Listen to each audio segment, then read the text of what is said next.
Probably one of the more unlikely members of our 12 in 2012 group wouldn't have made the list a couple of years ago. But a lot has changed recently for South Carolina's junior senator, who still hasn't decided if running for president is his cup of tea. I'm proud to be called the Senator Tea Party because I feel like I'm giving a voice to people who are very frustrated that Washington's not listening.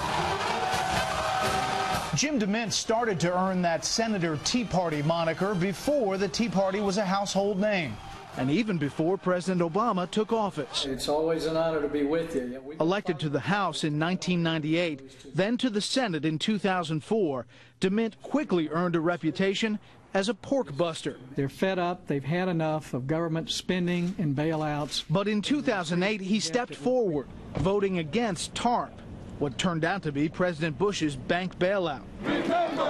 A vote many now cite as the moment of conception of the Tea Party movement. It's just a massive government spending program. 3 months later, DeMint led the crusade against President Obama's trillion-dollar stimulus package. That effort failed, but left DeMint even more determined. It's like blasting rock. It's not graceful. Your critics would say, perhaps you don't work well with others. Mm-hmm. How do you respond to that? Well, change comes hard, and I have found that the power here is so ingrained. It's so built around the earmark system. We've got a few people throwing out bread to urchins is the way the place looks to me. And I'm just committed to changing it. Jim DeMint is the solution, not the problem, and I am proud to stand with Jim DeMint. This fall, DeMint took his commitment to change to the campaign trail. I'm here to stand with you and thank you for supporting Ken Buck today.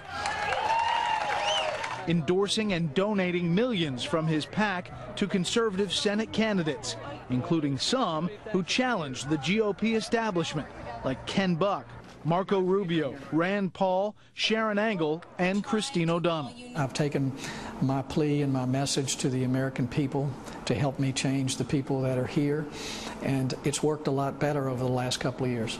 That made him less than popular with his Republican colleagues. Friendships are very important to me. Our oath is not to friendship.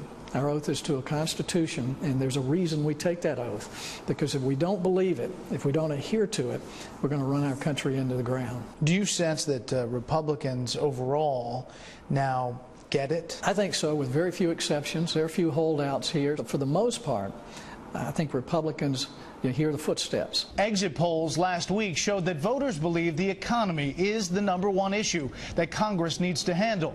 And DeMint agrees up to a point. Some of your fellow Republicans, Mitch Daniels, the governor of Indiana, has suggested calling a truce on social issues while the country deals with the emergency economic situation. Yeah. What do you think about that? Well, you can't be a fiscal conservative and not be a social conservative.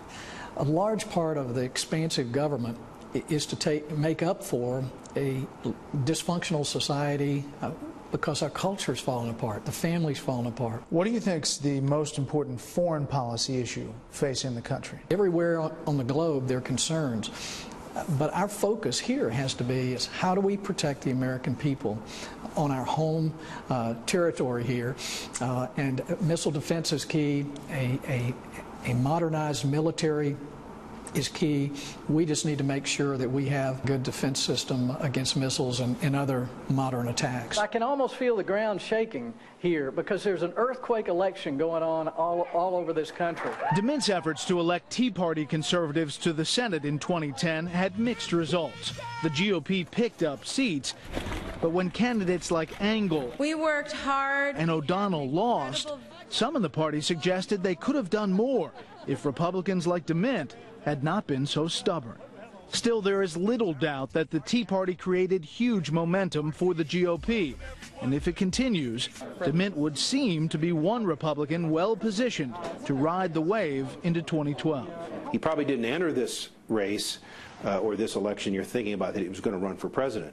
But you look at how this Tea Party has taken off in America, and he's got to be thinking, I'll be crazy not to think about becoming a candidate myself. We've become polarized. Well, I think the last 2 years have been defining. I know exactly what needs to be done, and I know that I probably have the management and leadership skills to do it. But it's going to be a painful job for the next president if they do it right.